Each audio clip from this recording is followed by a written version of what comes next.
How do we understand risk? The risk-benefit assessment that people need to make when they have to choose between a medicine or between medicines and treatment is an assessment based on emotions and facts. We shouldn't underestimate that emotions play a key role in our risk-benefit assessment, and we should never forget that risk-benefit values are personal. Each of us perceive risk and benefits in a different way. I hope this presentation is helpful, and I'm Paula Alvarado, Head of Global Communications at Uppsala Monitoring Center. We're going to talk about risk-benefit communications and discuss how to really help our different stakeholders and audiences make the most beneficial decision for them. This is probably a familiar situation for some of us, where you go to the pharmacy and you try to discuss side effects, and what you get is a very odd answer or no answer at all. And I just want you to look at this and reflect for a minute and see if this is something that you're familiar with. Okay, so what do we talk about when we talk about risk-benefit communications? This is a very personal assessment. It's the way a person evaluates their level of risk based on the information they have received and understood, based on the information they remember. And I want to insist on this. It's a very personal decision. Each of us assesses risk in a different way. And the risk perception is based on our emotions, on how we feel about things. So let's have a look at this chart. This is based on a research, and it doesn't really matter where the research took place, although it took place in Europe. But it's just to give you an idea of how scared, for example, we are of plane crashes and the actual hazard. So we see this tiny balloon under plane crash and the big one. So we're really scared about it, but our risks of dying on a plane crash are really small. At the same time, for example, the perception of bird flu are really big, and the risk is medium to moderate.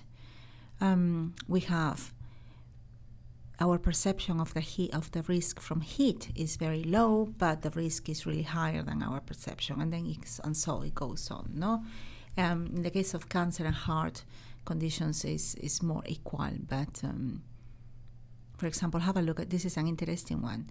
Pedestrian accidents, the green one, third one to last. Our perception of risk is small, but the risk is really bigger than we probably imagine. So this is just a graph to show you the differences between what we perceive and the real risk, and just to go back to the idea that risk perception, benefit perception are both personal. What is worse? We're probably much more scared from sharks than from the sun, but the fact is that in Australia, the annual global fatalities from shark attacks is around 6 a year, while people dying from skin cancers is now higher than 50,000 a year. But we're more scared of sharks than of the sun, and therefore we act accordingly to our fears. So we behave in alignment with our fears, and those fears are not always based on rational discourses or real facts, but perception. Why? There are lots of research about it, and I'm not going to go into detail because that's not really the point of this presentation, but there are lots of research that backs up this information, that we are usually more scared of technological hazards, like gas, like an explosion, like an attack, kind of chemical attack, than being scared of natural disasters like cyclone, floods, earthquakes. we are more scared of involuntary actions than voluntary actions. Like if you are in a helicopter and you just open the door and jump because you want to, you are not so scared as if you are pushed into the water, maybe when you don't want to swim, or you know, or maybe you're on a not too high cliff and somebody push you into the water and you fall 2-3 meters, because it's an involuntary action. Familiar and non-familiar risk. If we are familiar with certain diseases in the area where we live, we are not so scared as we are if we are non-familiar with it. Situations where we are in control or not control, like if we are driving a car at fast speed and we are the drivers, we probably feel quite confident, but if we are sitting on the passenger seat, we're quite scared. High frequency, low consequences, and low frequency, high consequences risk. We're more scared of dying on a plane crash, which is a low frequency but high consequences, than high frequency, low consequences risk. And then women, and this is genetics, it has ensured the survival of our species, are more sensitive to risk situations than men are, who were out hunting most of the time. Anyway, so there's a lot of research that backs up this information, and I'm very happy to send you some links if you're curious about it. But these are just something that you need to keep in mind when you are talking to people about benefits and risk of a medicine or a treatment. Okay, especially the control versus non-control and the female-male ratio are very important. Let's talk about risk perception. We were just talking about situations where you are in control or not in control, right? So let's watch this and let me know. Let's see what you think.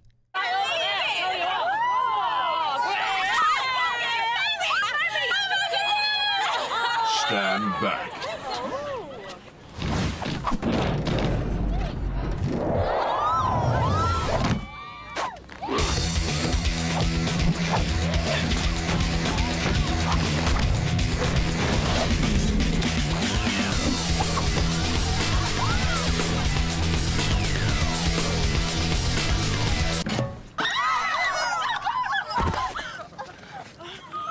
Too much alcohol makes you feel invincible when you're most vulnerable. Yes. So the superhero here, right? I mean, this guy feels invisible. He can do everything. He doesn't really, his perception of risk is very different or would have been very different if he had been sober. This is a campaign, of course, to promote a responsible consumption of alcohol, not to overdrink or drink too much. But what is important in this example is the perception of risk.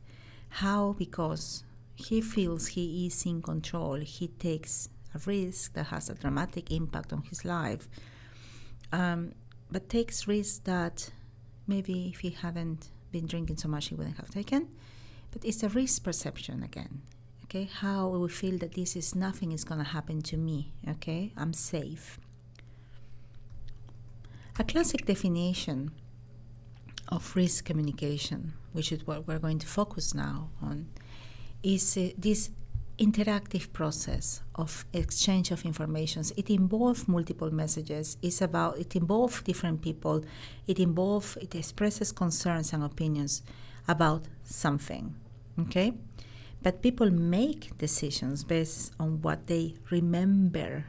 Okay, from our messages. This definition is a classic definition, but you probably have guessed by now that I want you to remember two things from this definition. Obviously, there are highlights.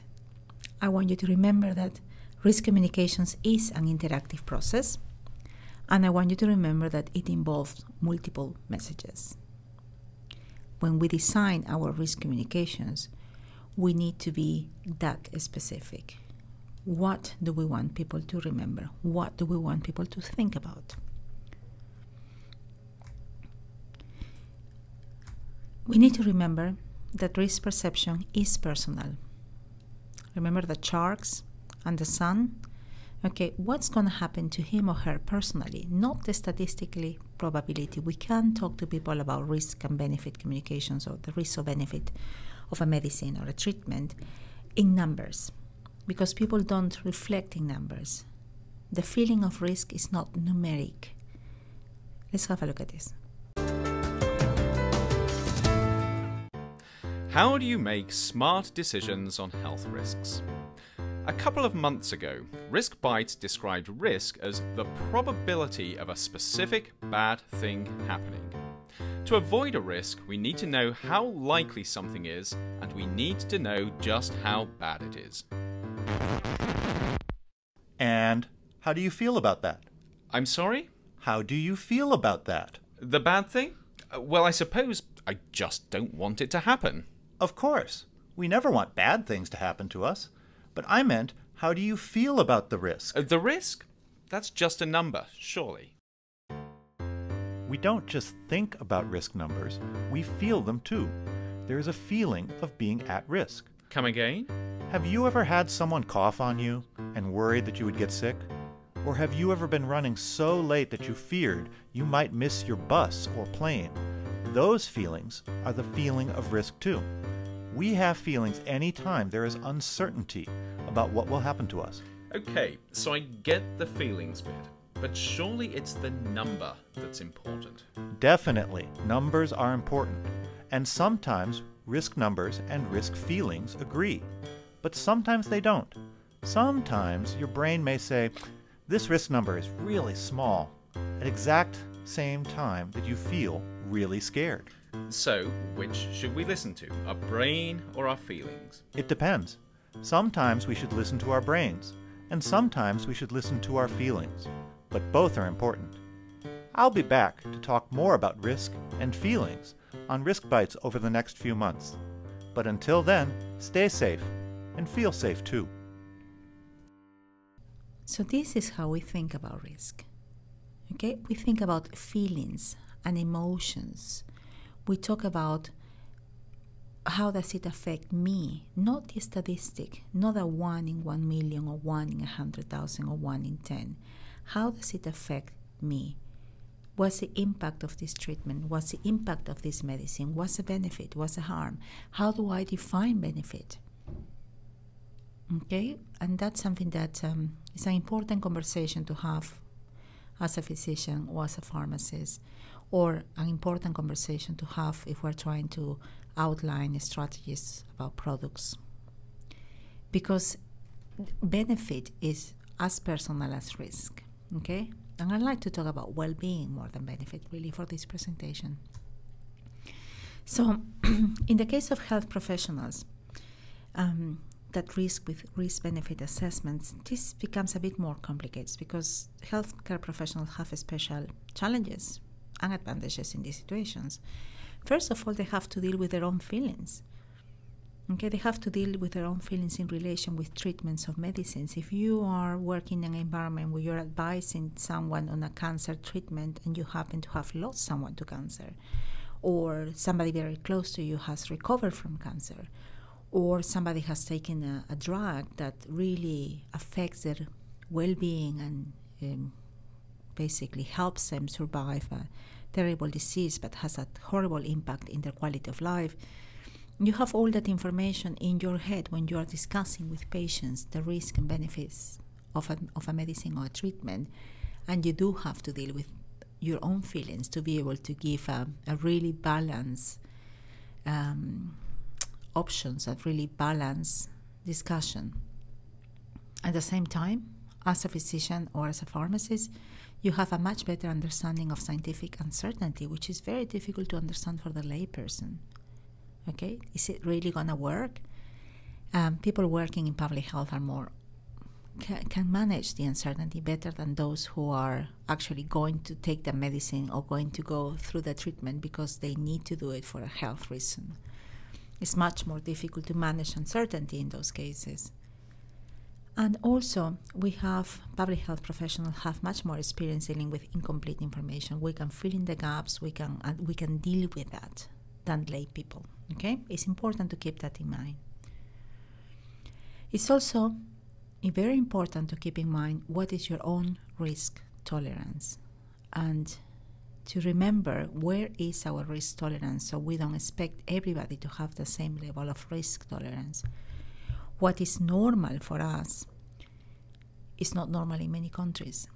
Okay, the way we live in certain countries is very different to the way we live in other countries within our society. Let's say we're in India now, and there's all these stories about. Let's have a look at India and listen to all these stories about pollution, for example, and China. And then you look at a country like Sweden, where the pollution index is very low, and a situation like the situations where China and India are going through now will be impossible to bear. It will be a national emergency. And that has to do with different factors, but also a lot to do with the civil society risk tolerance, okay, what we can accept as risk as well. Of course, it has to do with other factors like education and awareness, but if we just take an example of people who still go out when the pollution indexes are quite high, and people who decide to stay home when the pollution indexes are quite high. And that's a risk tolerance, very clear example. Excuse me. Now, it's very important to understand that public perceptions define risk. And those perceptions, I have said before, are very different from the technical and lay audiences. So when you talk statistics, that doesn't really connect you to the public. So what is good communication about risk then? We need to remember that we have to say things that are easy to remember. We need to be clear, non-technical, honest. Every communication about risk needs to come from a trusted, credible source and be validated by other trusted, credible sources. So all the principles of effective communications apply to good communications about risk. But here it is particularly important that the information comes from a trusted, credible source and is validated by others. Now, there are different ways of talking about risk perception and risk-benefit assessment. What shall I do and what should I do and what kind of campaigns? And this is an ad about family planning, and I just want you to see it because there are different ways of talking about risk-benefit assessments, and we don't always need to be so serious about it. We can also be a bit light-hearted. So let's have a look at this.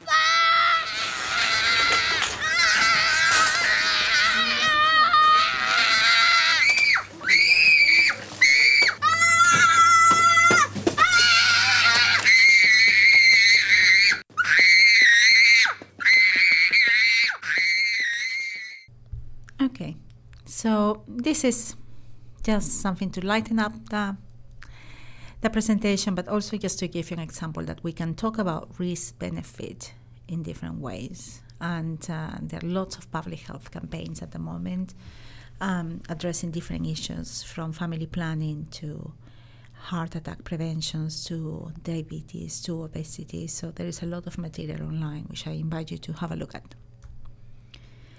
Now, what is important of any risk-benefit communications is that we need to develop the materials to make sure that the audience can make informed choices, that they understand the context, and that the choices lead to particular actions.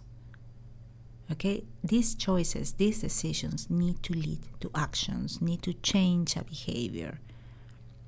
Okay, so that's what is really important with risk-benefit communications, that we inform the stakeholders, make informed choices, they understand the context, and that these choices lead to a particular action that is good for them. This is a graphic campaign. It's quite straightforward. 9 out of 10 people who share injection needles test positive from HIV/AIDS, and graphically it's very clear. Be the one who doesn't. Okay, so this is one, for example, that is just very graphic, very simple, but very strong message. And then this can help us maybe think a little bit about that when we develop health communications materials like this one, 9 out of 10, we need to keep in mind the attitudes and behaviors of our target audience are influenced by different things, okay? So it's not just us talking to them. There are many people talking to them, people who might have opposite messages. So it's really important that we keep in mind the context and who else is talking to these audiences. For example, in this one, 5 lifestyle changes to make health last. Now we have be more active, limit your alcohol intake, eat and balanced healthy diet, don't smoke, reduce your stress levels. And if we look at this ad for a minute, and we think of who else is talking to this audience that may be saying different things. We have maybe advertising for alcoholic drinks that sell you the idea of having lots of fun. Maybe we have advertising about products that are unhealthy, that are too salty or too sugary. Maybe medication. Maybe we have advertising about medication to reduce your stress levels rather than physical activity. So when we create this kind of risk-benefit communications, we need to really think who else is talking to our audience and what are they saying about our message. Are they supporting our message or opposing our message? Let's have a look at this. Embrace Life is an ad that deals with a very common topic in a very positive way, and there are a lot of studies that prove that positive communications have a higher impact than negative communications. So let's have a look at this video.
Okay, so here we have the family, the mother and the daughter, the wife and the daughter, keeping the husband and the father safe. And that's a positive way of road safety campaigns, no? Rather than maybe the person flying through the windshield, which is also scary and effective. But we have used those images so much that this is quite refreshing, actually, having that kind of the positive side of it. And that's something that, again, when we do risk communications, we need to think about. How do we refresh our message? This is an old message, okay? This is an old message about safety, road safety, using a seatbelt. But we are saying it in a different way, just to reinforce a message.